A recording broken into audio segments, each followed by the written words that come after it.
Matter of fact, I ain't got a water bill. Now, it does, don't be looking at me funny. Y'all know exactly what we're talking about. Not only that, look here. I have perfumed my bed with myrrh. So that's what myrrh is, what they gave you. Aloes and cinnamon. If you check the quote, New Age movement, one of their greatest condiments is cinnamon. Am I making it up? Am I making it up? Come, let us take our fill of love until the morning. Why don't you tell us, let's go fornicate till the morning? Just be honest. That's what you get ready to do. God ain't in that. Okay, you try to sugarcoat it. God ain't in it. Let us soulless, notice soulless ourselves with love. Ooh, we're gonna just let our souls we're just gonna get, woo, come on, y'all. They cannot, like, you can't give away what you don't own. You can get it wrapped up in it. Because I'm sorry, Ezekiel 18:4 still in there. All souls are mine. But the soul that's sinner, it shall die. Now what we should be about when we go out the door is in 8. Give me about 7 verses there, and I'm saying maybe 8 at the most. That doeth not what? Wisdom cry. So you know, since wisdom cry, you know the devil's going to try to imitate it. And understanding put forth her voice. Now, you've been listening to the other voice over there. What happened to the one? I told you, my sheep know my voice. I think somebody prayed that this morning. And a strange voice they won't follow. She standeth in the top of high places. I ain't got to sneak out in no night, nothing. By the way, in the places of the path. In other words, I'm out there to help you if you call on me. She crieth at the gate, at the entry of the city, at the coming in at the door. In other words, even before you get ready to walk in that house of ill repute, as the world like to call it, God will speak to you. That's not the way. A very still small voice. You short than that. If you want, this is not my way of doing things. But now, I gave you a will. If your will want to walk on in there, then I'll just back away. Now notice what he said, unto you, O men. That's an all-inclusive statement. I call. So don't say I said. He's saying I call, and my voice is to the sons of men. Do you see the two? O men. That's whosoever will. But now you're supposed to be a son and woman of God. I'm going to call to you too. I'm going to call to the one that's lost. I'm going to call to you even because you're what? You are of the household of God. You are back with me. I will always, everybody talking about no, God will always cool you. They're the mouth of it. He tell you, I'm looking for you. I'm standing at the door. Anybody ready? And I'm not. He said, I don't want your burnt offering. I want your love. I want you to come to the thought of, this is how I set it up. Either I'm going to do what God say, or I'm going to do what the devil say.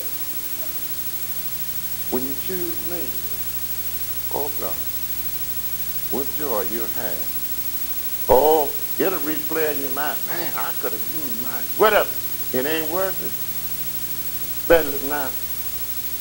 I ain't trying to be funny, but especially now. No telling what you might run into out there. Understand, when you walk out this door, there's two voices. There will always be two voices in your life.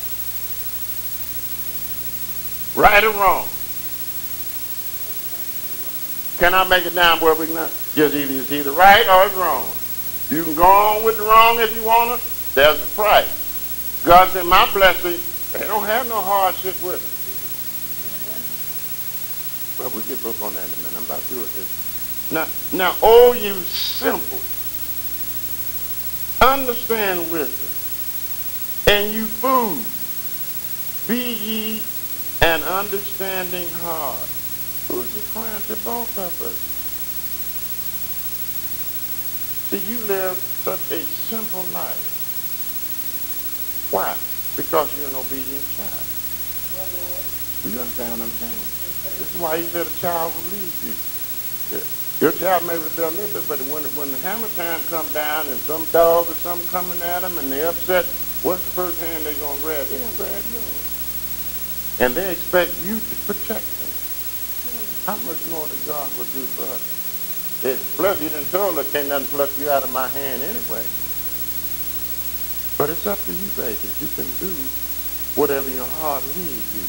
Why should I listen to him in my walk in the street? I got to lead the household of God. I can't stay it now all my life in the natural.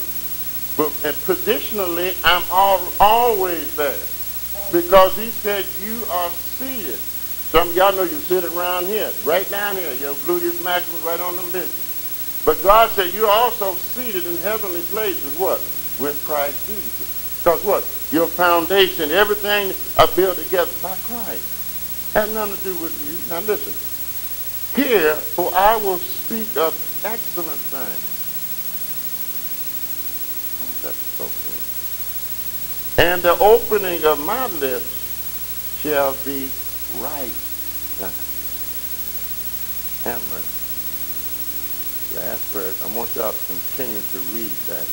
It's awesome. That's when God and wisdom got to get to talking, so you'll know that there ain't gonna be no wind. That flood of Noah was not a total earth flood. God had already destroyed the earth. Now listen to this 8th verse. Lord have mercy. Listen now. 7th verse. I'm trying to get it. For my mouth shall speak truth. Listen now. For my mouth shall speak truth, and wickedness is an abomination to my lips. So don't nobody talk about, well, God made me do. No, baby. If it's an abomination to my lips, I don't care what nobody said about homosexuality. God said, if it come out of your mouth, it's an abomination to him. Because you his lips now. You his hand. He can speak for himself. Now there's going to be some time when some folks going to hear it for, and they're going to wish that the mountains fell on them. Let's go to, we're about to now. If you can get me to Romans 6, few verses there, and Romans 5, we'll close it out. Keep in mind now, you got to lead your household. But if the foundation is laid, can you see what God said? I will bring that whole household together where it fits together very greatly. You will respect your wife, you'll respect your husband, the children will respect you, you'll respect the children, you'll respect the greatest thing, your mother-in-law. You know, that's the biggest disruption Satan has. You know, everybody, no, that's not supposed to be. That's wisdom there, especially if they know God. But you know how they put mother-in-laws and stuff over in the creek somewhere. That's what Satan wants you to do, especially if they know God. No charge for that. Romans 6, verse 1. What shall we say then? Since we know when we go out in the street, both God will be speaking to you and Satan. Shall we continue in sin that grace may abound? Question. We learn over there about what? Grace. And that says you're saved. You didn't earn it. You didn't earn that positional thing. He gave it to you. Because he knows your heart. You can fool me. You can fool a lot of folks, but you cannot fool him. He knows the heart. Now listen. God forbid. How shall we that are dead to sin live any longer therein? What you messing with it for? Know you not that so many of us were baptized, I'm glad he clarified that in the word, into Jesus Christ, were baptized into his death. When you went down that water, it's symbolic